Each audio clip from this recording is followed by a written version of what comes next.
Hay quienes creen que pueden expresarse de la manera que quieran en redes sociales, blogs o, en general, en medios digitales o de cualquier tipo. Es un error. No existe una libertad irrestricta de expresión, ni online ni offline, porque siempre hay derechos ajenos que respetar y deberes que cumplir. Exploremos esto. Esto es Lucas Abrecht desde la colina de Ares.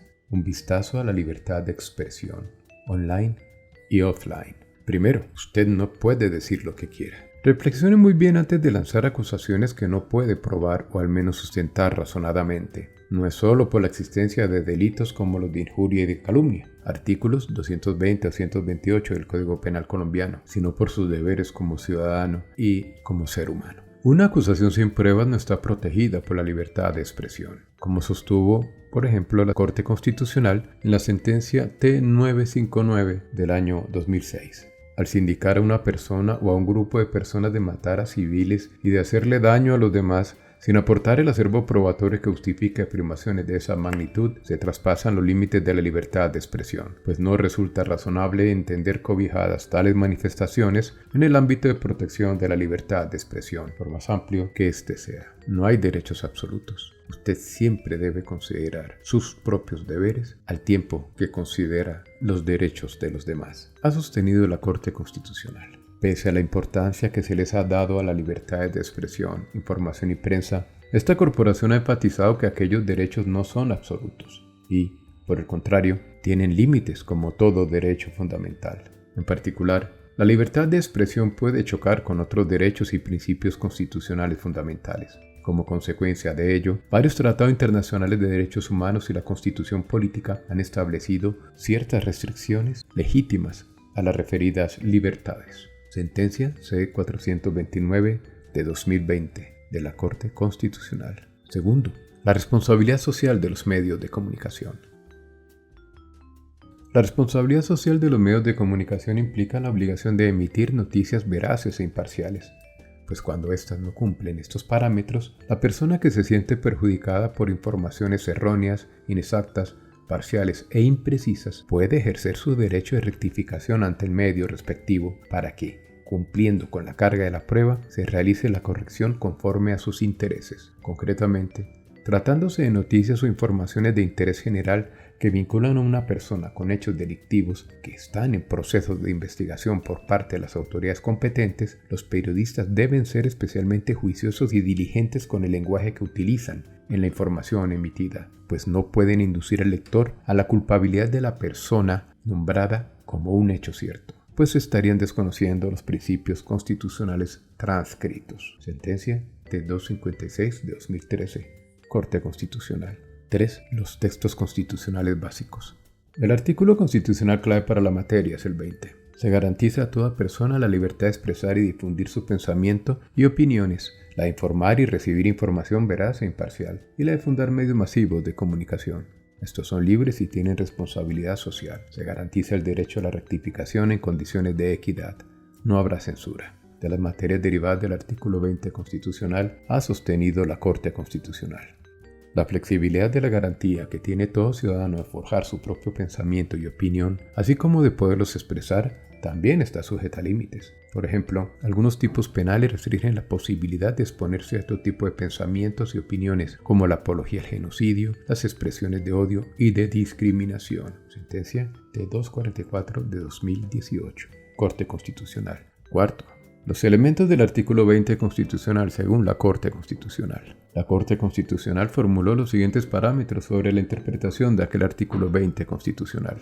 El artículo 20 de la Constitución contiene un total de 11 elementos normativos diferenciables. A.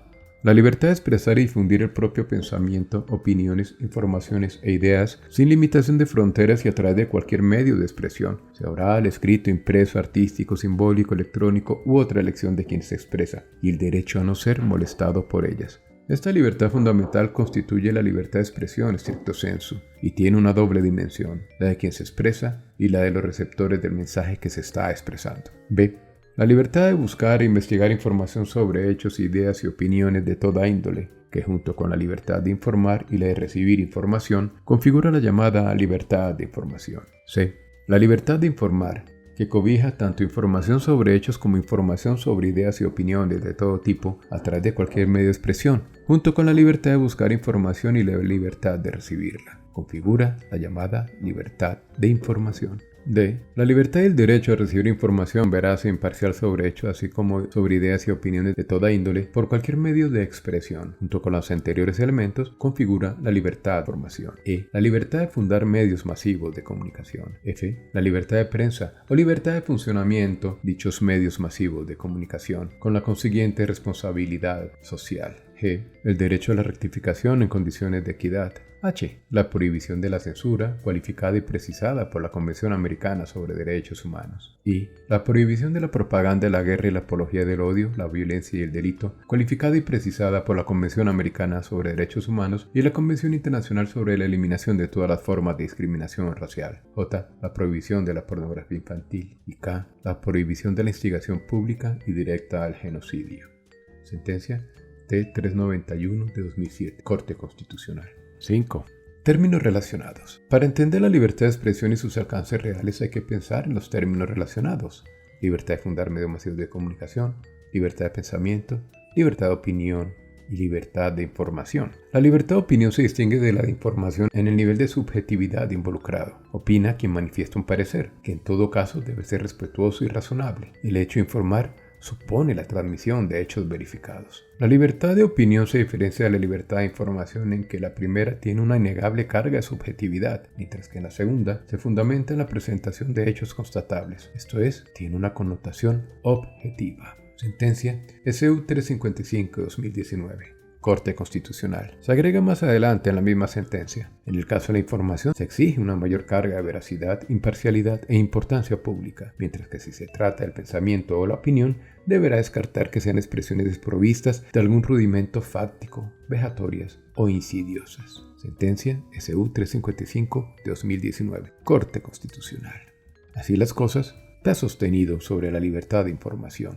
La libertad de información supone la necesidad de contar con una infraestructura adecuada para difundir lo que se quiere emitir, mientras que la libre expresión son necesarias únicamente las facultades físicas y mentales de cada persona para exteriorizar su pensamiento y opinión. Por lo demás, es también una libertad trascendental en la democracia, pues es a través de los medios de comunicación que la ciudadanía está informada sobre los sucesos que los pueden afectar en las decisiones de los representantes políticos o en sucesos del ámbito económico o social de interés general. Sentencia T-256 de 2013, Corte Constitucional. La libertad de información ha sido denominada de doble vía por la Corte Constitucional, porque existe el derecho a emitir información si es veraz, pero también existe el derecho a recibir información igualmente veraz. La libertad de información es un derecho fundamental de doble vía, toda vez que su titular no es solamente quien emite la información como sujeto activo, sino quien la recibe como sujeto pasivo, y en esa medida implica a quien la difunde responsabilidades y cargas específicas que evite la vulneración